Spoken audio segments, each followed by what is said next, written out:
누가복음과 사도행전을 기록한 목적은 하나님이 사랑하시는 교회에게 근원부터 자세히 살펴 예수님에 대하여 전해주므로 예수님을 더 자세히 알게 하려고 이 성경을 기록하고 있다고 말합니다. 구약의 이스라엘 백성들도 여호와 하나님이 약속하시고 약속하신 말씀을 어떻게 이루어 주실 것인지를 자세히 전해 주었고 또 듣게 하셨죠. 물론 모형과 그림자로 이렇게 말씀하고 있었어요. 그렇게 해서 이렇게 전해 주었는데도 이스라엘 백성들은 그 하나님의 말씀을 믿지 못했다라고 이렇게 성경을 말씀하고 있습니다. 저와 여러분들도 이들과 동일하게 예수님에 대해 자세히 전해준다고 해도 스스로는 믿음에 이르지 못해서 구원받지 못해요. 그러나 여호와 하나님이 이름을 위하여 약속하신 말씀대로 예수님을 보내주시고 성령을 보내주셔서 그들을 구원해 주신다라고 이렇게 말씀을 하고 있는 것입니다. 그래서 누가는 근원부터 자세히 살펴서 예수님에 대하여 전해줌으로 성령이 오셔서 들은 복음의 말씀을 깨달아 믿게 해서 우리를 구원해 주시는데 누가는 근원부터 자세히 살펴서 이렇게 누가복음과 사도행전을 기록하고 있다라고 이렇게 말씀을 하고 있습니다.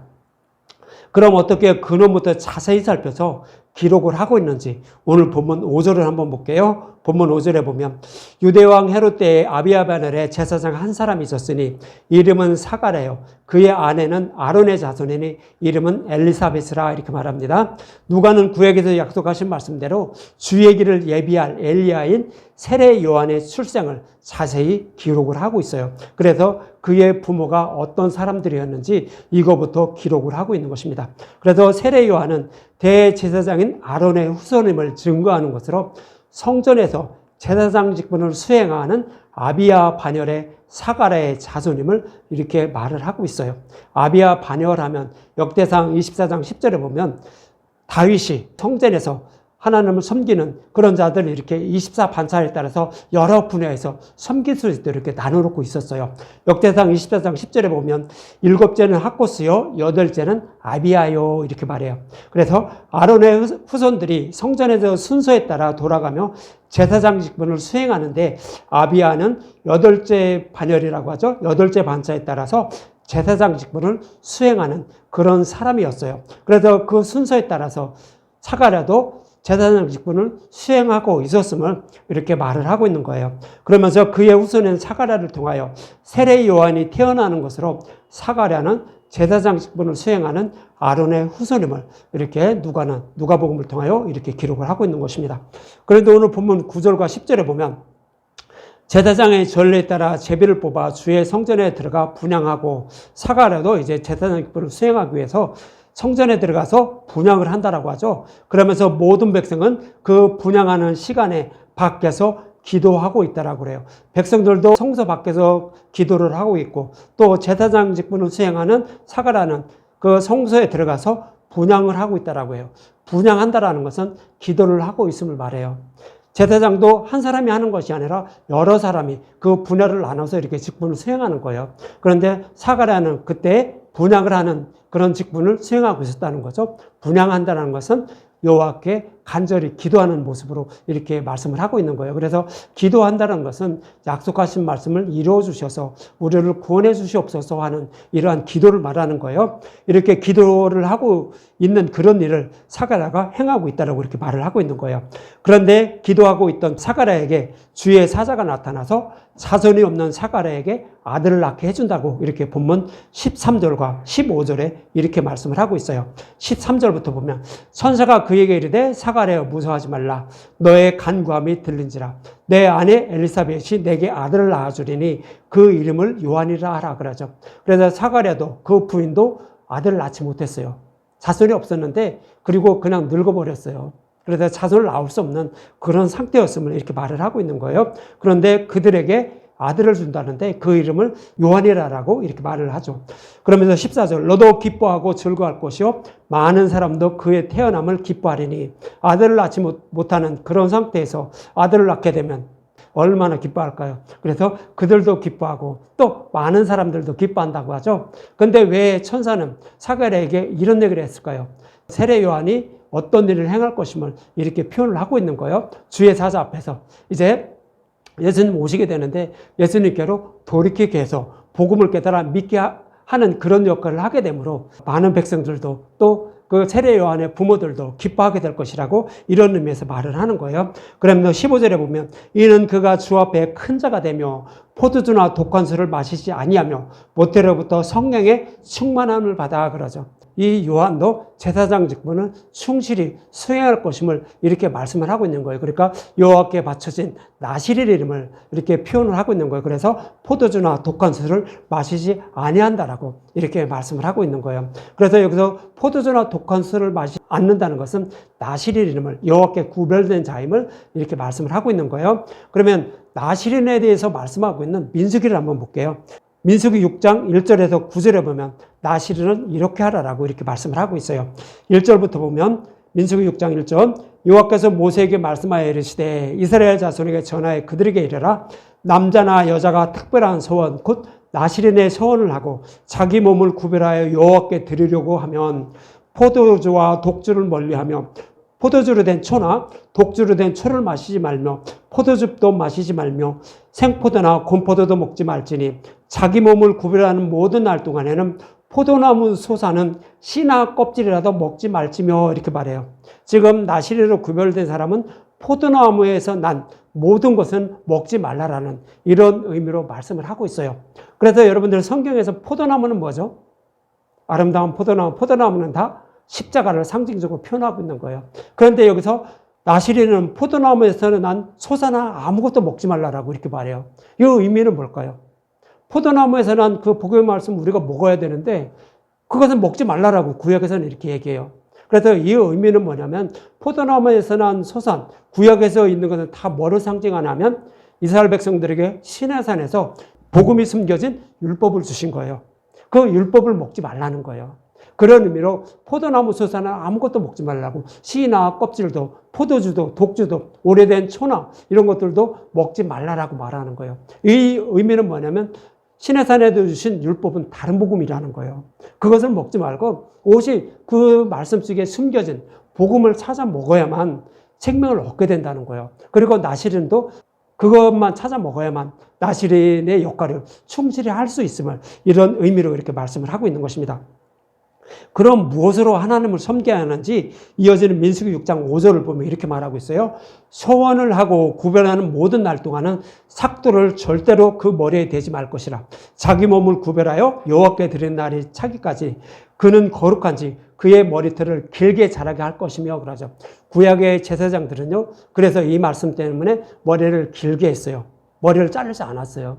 삭도를 대지 말라라고 하죠. 삭도를 대지 말라라는 그 의미가 뭘까요? 머리만 안 잘라면 될까요? 그럼 모든 제사장들은 지금도 말씀 전도자들은 하나님 섬기는 사람들은 다 머리를 길게 해야 되겠네. 다 여자들처럼 길게 아주 자르지 말고 그래야 되겠네요.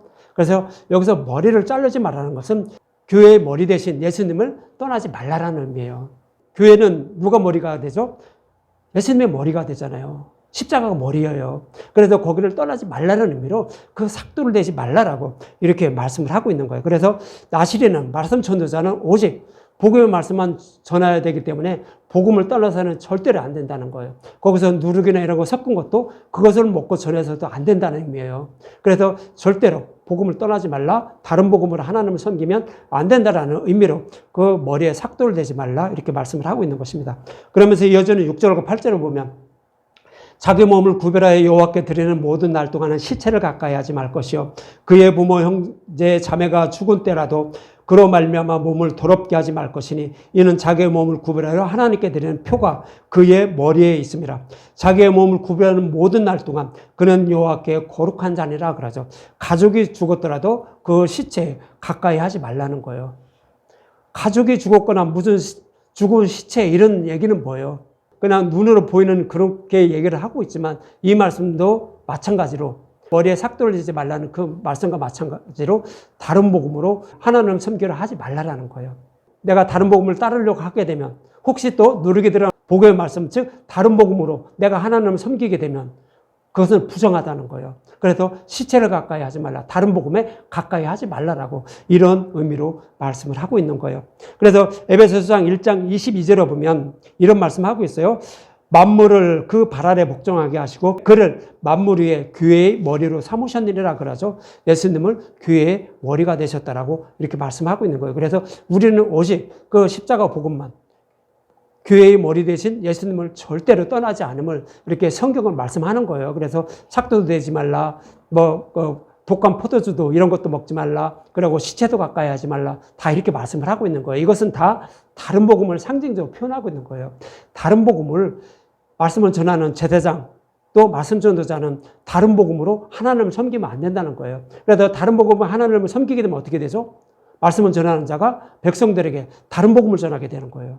그러면 백성들을 죽음으로 몰아간다고요. 절대로 그렇게 하지 말라라고, 이런 의미에서 이렇게 말씀을 하고 있는 것입니다. 그래서 머리에 삭도를 내지 말라라고 이렇게 말하고 있죠. 머리에 삭도를 내지 말라라는 그런 말씀을 딱 들으면 여러분 생각나는 게 뭐가 있어요? 삼손과 들릴라가 기억이 나죠? 들릴라가 하도 쫄르니까 삼손이 힘을 못 쓰는 이유를 딱 얘기를 해주죠. 그래서 머리를 자르는 모습인데, 사사기 16장 17절에서 19절을 한번 볼게요. 사사기 16장 17절에서 19절, 여기서 삼손과 들릴라의 이야기가 나와요. 그래서 사사기 16장 17절에서 19절을 보면, 삼손이 진심을 드러내어 그에게 이르되 내 머리 위에는 삭도를 대지 아니하였나니 이는 내가 모태로부터 하나님의 나시린이 되었습니다. 만일 내 머리가 밀리면 내 힘이 내게서 떠나고 나는 약해져서 다른 사람과 같으리라 하니라. 드릴라가 삼손이 진심을 다 알려주므로 사람을 보내어 브레셋 사람들의 방백을 불러 이르되 삼손이 내게 진심을 알려주었으니 이제 한 번만 올라오라 하니 브레셋 방백들이 손에 은을 가지고 그 여인에게 올라오는지라. 드릴라가 삼손에게 자기 무릎에 베고 자게 하고 사람을 불러 그의 머리털 7가닥을 밀고 괴롭게 하여 본즉 그의 힘이 없어졌더라 그러죠. 삼손이 브레셋 여인과 사귀었죠. 그리고 이제 나중에는 드릴라와 이렇게 사귀게 되는데, 그 브레셋 사람들이 삼손이 얼마나 강하고 힘이 세고 그리고 천하무적이에요. 그러니까 그를 죽이려고 그렇게 힘쓰고 애썼는데도 죽이지 못한 거예요. 그러니까 그를 사랑하고 있는 드릴라에게 이제 뇌물을 줘서 네 삼손, 네가 사랑하는 그 남자를 어떻게 하면 죽일 수 있는지 그것 좀 한번 물어보라고. 그러니까 계속 쫄르고 있었어요. 그래서 들릴라는 어떻게 하면 삼손이 그 강한 힘을 얻게 할 수 있는지 계속 옆에서 물어보는 거예요. 그런데도 계속 안 알려주죠. 엉뚱것만 알려줬던 거예요. 그러다가 이제 결국 이제 뭐를 알려주냐면, 내 머리카락, 그러니까 머리에 삭도를 대게 되면 내가 힘이 빠져서 강하지 못하게 돼서 결국 나도 이제 죽임을 당하게 된다는 그런 의미를 말씀하고 있어요. 여기서 삼손은요, 예수님을 상징적으로 표현하고 있어요. 그 당시에 브레셋 사람들은 유대인을 상징적으로 표현해요. 교회를 상징적으로 표현해요. 그리고 드릴라도 예수님의 신부인 유대인들을 상징적으로 표현하고 있는 거예요. 그래서 예수님 오셨을 때 유대인들이 어떡하죠? 하나님을 모독한다면서 예수님을 죽이려고 그렇게 했었죠. 그래서 결국 예수님이 이제 십자가에 못 박히는 그런 모습을 그려주고 있는 것이 마지막 삭도를 대는 거예요. 머리에 삭도를 댄다는 것은 좀 전에도 말씀드렸지만 뭐라고 말씀드렸어요? 복음을 떠나는 거예요. 하나님을 떠나는 거라고요. 머리에 삭도를 댄다는 것은 하나님을 떠나면 우리는 결국 죽임을 당한다는 거예요. 그래서 예수님도 저와 여러분들의 생명을 구원하기 위해서 결국은 하나님을 떠나게 돼요. 어떻게 떠나게 되죠? 우리의 모든 죄를 예수님이 다 지신 거예요. 예수님을, 우리의 모든 죄를 예수님이 다 지심으로 결국 하나님을 떠나서 예수님은 십자가에 못 박히게 되고 결국 지옥불의 고통까지 다 받으신 거예요. 하나님과의 관계가 단절된 상태, 그 모습을 이렇게 그려주고 있는 것이 삼손의 머리카락을 자르는, 삭도를 대는 그런 모습을 통하여 이렇게 말씀을 하고 있는 것입니다. 이 말을 들은 구역교회를 상징하는 드릴라는 삼손 머리카락 7가닥을 밀었다는 것으로 완전한 하나님과의 관계를 이제 잘랐다는 그런 의미로 하나님의 관계를 끊었다라고 이렇게 말씀하고 있는 것입니다. 요 하나님이 드릴라인 교회를 사랑하사 구원해 주시려고, 그러니까 저와 여러분을 사랑하사 구원해 주시려고 구원의 모든 죄를 예수님께 지게 하시고 십자가에 내어주신 모습을 이렇게 삼손의 머리카락을 자르는 그런 모습을 통하여 이렇게 말씀하고 있는 것입니다. 이 말씀을 통하여 저와 여러분에게 하시는 말씀은, 이렇게 우리를 사랑하사 십자가에서 죽으시고 부활하신 교회의 머리 되신 예수님을 떠나면 어떠한 방법으로도 구원받지 못한다라고 이렇게 말씀을 하고 있는 거예요. 그래서 저와 여러분들은 어떻게 된다고요? 우리를 구하기 위해서 십자가에 달려 죽으시고 부활하신 예수님을 절대로 떠나지 말라라고요. 복음을 떠나지 말라라고요. 그럼 구원받지 못하면 삼손과 드릴라의 모습을 통하여 또 나시린의 모습을 통하여 이렇게 말씀을 해주고 있는 것입니다. 그리고 또 말씀 전도자도 마찬가지죠. 말씀 전도자도 누리게 들어간 다른 복음으로 하나님을 섬기게 되면 결국 자신도 구원을 받지 못하고 그 말씀을 듣는 교회들도 구원받지 못함을 이렇게 말씀을 하고 있는 것입니다. 이렇게 세례 요한이 복음을 떠나지 않게 해야 한다고 말하고 이어지는 본문 16절과 17절에 보면 이런 말씀을 하고 있어요. 본문 16에서 17절 이스라엘 자손을 주 곧 그들의 하나님께로 많이 돌아오게 하겠습니다. 그러죠. 세례 요한이 태어나게 되면 지금 다른 복음을 따르는 이스라엘 백성들을 여호와께로 많이 돌아오게 한다라고 이렇게 말하는 거예요. 그가 또 엘리야의 심령과 능력으로 주 앞에 먼저 와서 아버지의 마음을 자식에게 거스르는 자를 의인의 슬기에 돌아오게 하고 주를 위하여 세운 백성을 준비하리라 그러죠. 세례 요한이 태어나게 되면 다른 복음을 따르고 있던 이스라엘 백성들을 여호와께로 돌이키게 한다는 거예요. 그런 인물을 가진 자가 요한이라고 이렇게 말씀을 하고 있는 거예요. 그럼 세례 요한은 엘리야의 심령으로 이런 일을 한다라고 말하는데 엘리야는 그럼 어떤 일을 했을까요? 엘리야와 같은 마음으로 이스라엘 백성들을 여호와께 돌이키게 한다라고 이렇게 말하는데 구약에서는 엘리야가 바알과 아세라를 따르고 있던 이스라엘 백성들을 여호와께로 돌이키게 한 이런 사건이 있어요. 이 모습과 동일하게 그런 일을 세례 요한이 할 것임을 이렇게 말씀하고 있는데 우선 말라기 4장 5절과 6절부터 한번 보죠. 말라기 4장 5절과 6절에 보면 엘리야가 오면 이런 일을 한다라고 해요. 말라기 4장 5절과 6절 보라 여호와의 크고 두려운 날이 이르기 전에 내가 선지자 엘리야를 너에게 보내리니 그가 아버지의 마음을 자녀에게로 돌이키게 하고 자녀들의 마음을 그들의 아버지에게로 돌이키게 하리라. 돌이키지 아니하면 두렵건대 내가 와서 저주로 그 땅을 칠까 하노라 하시니라 그러죠. 엘리야가 오게 되면 아버지의 마음을 백성들에게 자녀에게로 또 자녀들의 마음을 여호와께로 돌이키게 한다라고 이런 일을 하게 된다라고 말라기에서는 이렇게 말씀하고 있었어요. 그럼 정말로 엘리야가 아버지께로 자녀들의 마음을 돌이키게 한 사건이 있었는데 여기가 열왕기상 18장이에요. 여기서 27절에서 38절 한번 볼게요.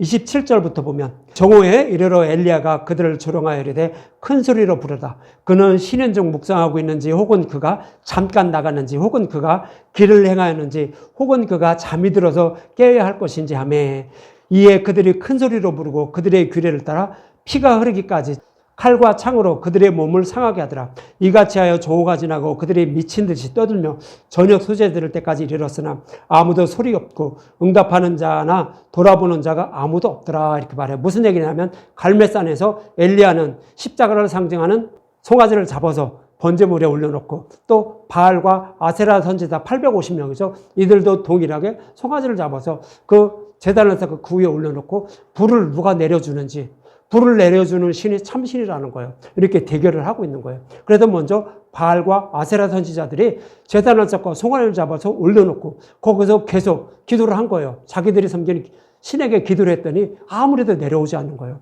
그래서 정오 12시가 되었는데도 안 내려오니까 엘리야가 그러는 거죠.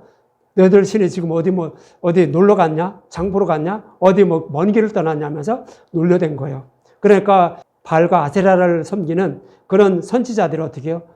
뛰놀면서 내려달라고 제발 내려달라고 불 좀 내려달라고 계속 뛰면서 저걸 했다는 거예요. 그런데도 내려오지 않았다는 거죠.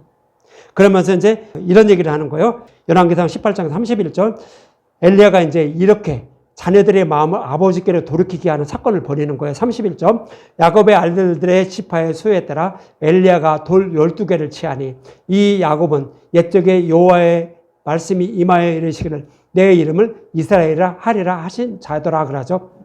그래서 야곱의 아들들의 수에 따라서 돌 12개를 취했다는 거예요. 여기서 돌 12개는 이스라엘 백성 12지파 모두를 상징하는 거예요. 그러니까 하나님의 백성 모두를 상징하는 것이 돌 12개예요. 이 돌 12개를 갖다가 제단을 쌓았다는 거예요. 이 얘기는 뭐예요? 하나님이 자기 백성들을 구원하기 위해서 메시아를 보내서 그들을 반드시 구원하실 것을 약속하고 있었어요. 야곱도 그 약속의 말씀을 믿고 베델에서 돌을 세웠다고 하죠. 이렇게 그 말씀하고 있듯이 그 약속의 말씀을 이루어 달라는 뜻으로 돌 12개를 갖다가 제단을 쌓았다라고 이렇게 말하는 거예요. 그러면서 이제 32절과 34절에 보면 그가 여호와 이름을 의지하여 그 돌로 제단을 쌓고 제단을 들어가며 곡식종자 두 세알을 둘 만한 도랑을 만들고 또 나무를 버리고 송아지를 각을 떠서 나무 위에 놓고 이르되 통 네세에 물을 채워다가 번제물과 나무 위에 부으라 하고 또 이르시되 다시 그리하라 하여 다시 그리하니 또 이르되 세 번째로 그리하라 하여 세 번째로 그리하니 그러죠. 여기서 제단을 쌓고 돌 12개를 갖다가 제단을 쌓았어요. 그리고 그 위에 송아지를 각을 떴다는 거죠. 각을 떴다는 것은 야곱의 후손으로 오실 예수님이 십자가에서 죽으시는 모습이에요. 그것이 송아지를 각을 떴다라고 하는 거예요. 그래서 그 위에 올려놓고 그리고 이제 통 4개에다가 물을 가득 채웠죠. 그리고 그 주위에 도랑을 판 데다가 물을 부었어요. 그런데 3번이나 그렇게 했다는 거예요.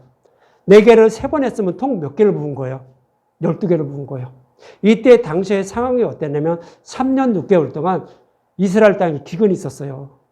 물이 하나도 없었다고요. 그래서 백성들도 힘들고 정말로 어려웠는데 이 물을 갖다 거기다 부은 거예요. 이 얘기는 뭐예요? 너희들은 지금 이스라엘 백성들은 다른 복음으로 하나님을 섬기고 있다고요. 여호와께 돌아오라는 거예요. 여호와께 돌아오면 예수님이 그 우리의 목마름을 다 해결해 준다는 거예요. 어떻게 해결해 주죠? 십자가를 통해 해결해 주는데 하나님의 백성 모두의 목마름을 다 해결해 준다는 그런 의미로 통 4세 3번씩 그러니까 12통을 갖다 분 거예요. 예수님이 죽으시고 부활하신 복음으로 천하만 민을 구원하신다는 의미를 담고 있는 거예요. 그 말씀대로 그것을 다 이루어 주실 분이 누구라고요? 여호와 하나님. 이라는 의미로 여호와께로 돌아오라라고 이렇게 말씀을 하고 있는 거예요. 그래서 여호와께서 약속하신 말씀대로 여자의 후손으로 메시아를 보내서 십자가를 통하여 복음으로 우리를 구원하신다라고 아브라함과 이삭과 야곱에게 약속하셨는데 그 약속의 말씀을 반드시 이루어 줄 거야. 라는 이런 의미로 그렇게 제단을 쌓고 통 12개를 물을 담아서 다 부었던 거예요. 그러면서 이어지는 36절과 38절에 이렇게 말씀하고 있죠. 저녁 소재 들을 때 그래요. 저녁 소재 들을 때는 뭐예요? 해질 때를 말해요. 예수님이 해질 때 십자가에서 죽으시는 모습이에요. 그것이 저녁 소재 들을 때예요. 그 제단 위에 올려진 각을 뜬 송아지가 뭐라고 했어요? 예수님이라고 그랬어요. 예수님이 십자가에 달리시는 모습인데 해질 때 죽으셔요. 그런 의미로 저녁 소재 들을 때에 이르러 선지자 엘리야가 나아가서 말하되 아브라함과 이삭과 이스라엘의 하나님 여호와여 주께서 이스라엘 중에서 하나님이신 것과 내가 주의 종인 것과 내가 주의 말씀대로 이 모든 일을 행하는 것을 오늘 알게 하옵소서. 여호와여 내게 응답하소서. 내게 응답하소서. 이 백성에게 주 여호와는 하나님이신 것과 주는 그의 마음을 되돌이키심을 알게 하옵소서 하며 이에 여호와의 불이 내려 번제물과 나무와 돌과 흙을 태우고 또 도랑의 문을 핥은지라 그러죠. 이렇게 제단에 송아지를 각을 떠서 올려놓고 물을 분 다음에 12통을 분 다음에 엘리야는 여호와께 간절히 기도한 거예요.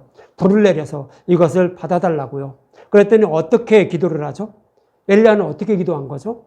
아브라함과 이삭과 야곱의 하나님 그래요. 아브라함과 이삭과 야곱에게 약속하신 말씀을 이루어 달라고요. 이루어 주셔서 이 백성들을 여호와께로 돌이키게 해달라고요.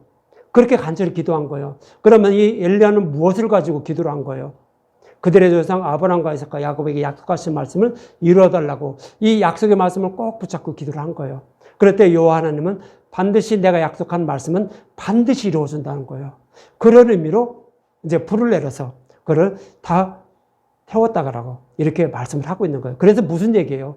창세기 3장 10에서 약속하신 여자의 후손으로 메시아를 보내서 구원하신다는 거 이거 반드시 이루어준다는 거예요. 그래서 우리의 모든 죄를 대속해 주신 그 복음으로 우리를 구원해 주신다라고 여호와 하나님 말씀하고 있는 거예요. 그래서 이렇게 이루어 주시는 하나님이 누구라고요? 살아계신 하나님이라는 거예요. 이 복음으로 돌아와야만 우리는 구원을 받게 된다는 거예요.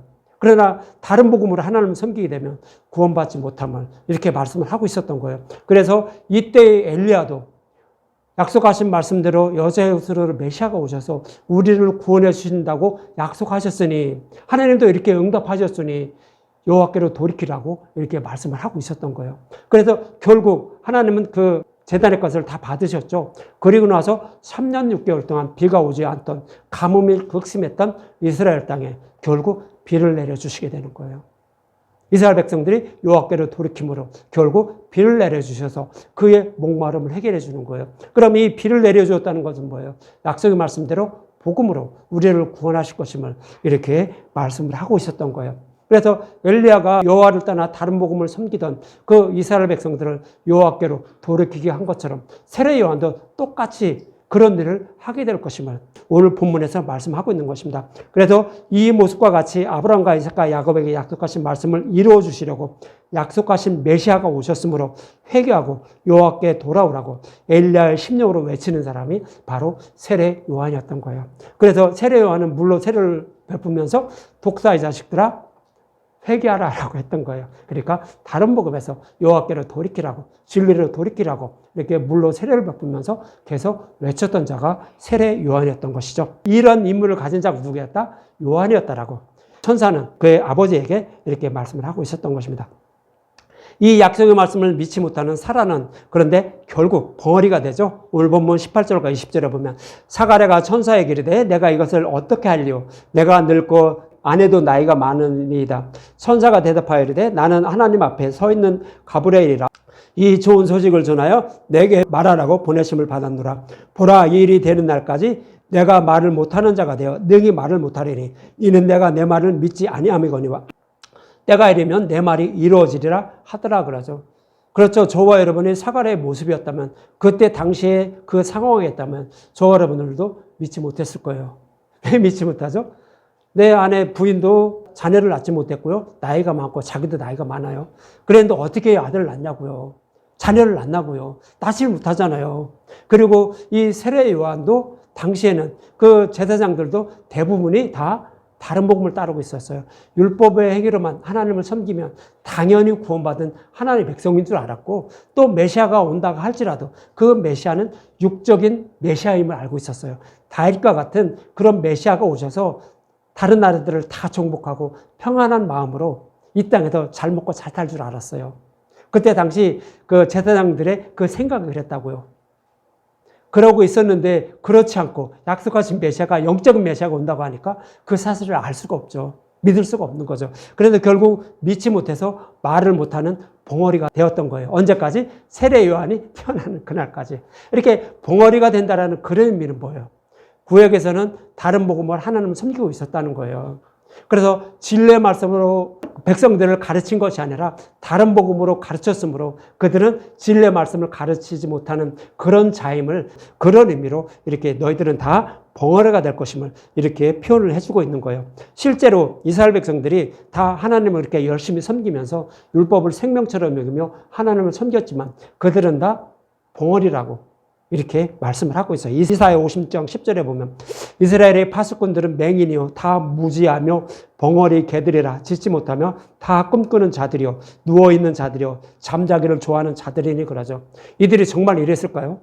정말로 율법을 생명처럼 여기면서 하나님을 섬겼어요. 이들은요 조건이 쳐들어와서 자기들을 죽이려고 하면 안식일을 지키기 위해서 가만히 앉아서 죽었어요. 도망도 안 갔어요. 도망가면 안식일을 범하는 자들이 되는 거예요. 이 사람들 생각에. 그러니까 그 자리에서 죽었어요. 이렇게 하나님의 말씀을 생명처럼 여기면서 살았는데도 하나님 그것이 아님을 이렇게 말하는 거예요. 벙어리 개들이고 맹인들이라고 이렇게 그들을 책망하시는 말씀이에요. 그래서 구약에 숨겨진 그 율법책에 숨겨진 복음을 찾아 먹는 것이 우리의 임무예요. 그때 구약의 제사장들도 임무였고요. 그래야만 우리가 생명을 얻게 되는 거예요. 근데 그러지 못했음을 그래서 벙어리들이라고 이렇게 말씀을 하고 있는 거예요. 세례 요한의 아버지 사가랴도 그때 당시 이렇게 진리의 말씀을 알지 못하고 그렇게 다른 복음으로 율법으로 하나님을 섬기고 있었음을 이렇게 말씀을 하고 있는 것입니다. 그러나 결국 천사의 말대로 아이를 낳지 못하는 엘리사벳이 잉태를 했다라고 오늘 본문 24절과 25절에 이렇게 말씀을 하고 있습니다. 이후에 그의 아내 엘리사벳이 잉태하고 5달 동안 숨어 있으며 이르되 주께서 나를 돌보시는 날에 사람들 앞에서 내 부끄러움을 없게 하시려고 이렇게 행하심이더라 하더라 그러죠. 결국 그 천사의 말대로 엘리사벳이 잉태를 하게 돼요. 그래놓고 어떻게 됐어요? 아, 이제서 결국 이제 메시아가 오는구나. 그동안 나는 다른 복음을 따르고 있었는데 이제 비로소 내가 복음으로 돌아오게 되었구나 라고 하면서 이렇게 말하는 거죠. 그래서 사람들 앞에서 내 부끄러움을 없게 하시려고 이렇게 행했다라고 이렇게 말씀을 하고 있어요. 그런데 이 말씀은요, 신명기 21장 15절과 17절의 말씀처럼 어떤 사람에게는 두 아내가 있다라고 하죠. 어떤 사람에게는 두 아내가 있다라고 해요. 두 아내는 뭐예요? 이스라엘 백성들에게 두 아내를 줬어요. 뭐를 준 거예요? 복음이 숨겨진 율법을 준 거라고요. 율법 행위로만 이스라엘 백성들이 그렇게 열심히 섬겼는데 결국 누가 오신다? 복음으로 우리를 구원하시기 위해서 약속하신 메시아가 오실 것임을 말씀하고 있는 거예요. 그래서 약속하신 메시아가 오면 어떡하라고요? 우리는 율법을 버리고 어떻게? 복음으로 돌아오라는 그런 의미로 신명기 21장 15절과 17절에는 그런 의미를 말씀하고 있는 거예요. 그래서 우리는 율법으로 하나님 생명 구원받지 못하고 오직 복음의 말씀을 섬겨야 우리는 구원받게 됨을 신명기에서는 이렇게 말씀하고 있는데 그 약속의 말씀을 이루어주기 위해서 누가 오신다? 약속하신 메시아가 오실 것임을 엘리사벳은 결국 비로소 알게 된 거예요. 그래서 약속하신 메시아가 오셔서 우리의 부끄러움을 덮어주기 위해서 오시는구나. 그래서 나의 부끄러움을 이렇게 덮어주실 것임을 이렇게 고백을 하고 있는 것입니다. 이처럼 여호와 하나님이 약속하신 말씀을 백성들이 믿든지 믿지 않든지 여호와 하나님의 이름을 위하여 그 약속의 말씀을 이렇게 이루어 주시는 것입니다. 이 모습은 마치 이사야 7장 14절의 말씀과 똑같아요. 이때 당시는 어떤 그 상황이었냐면 아람과 북이스라엘이 침략하여 남유다가 풍전등화에 서게 돼요. 바람 앞에 놓인 등불과 똑같아요. 그랬는데 이제 그때 당시 이렇게 얘기하는 거예요.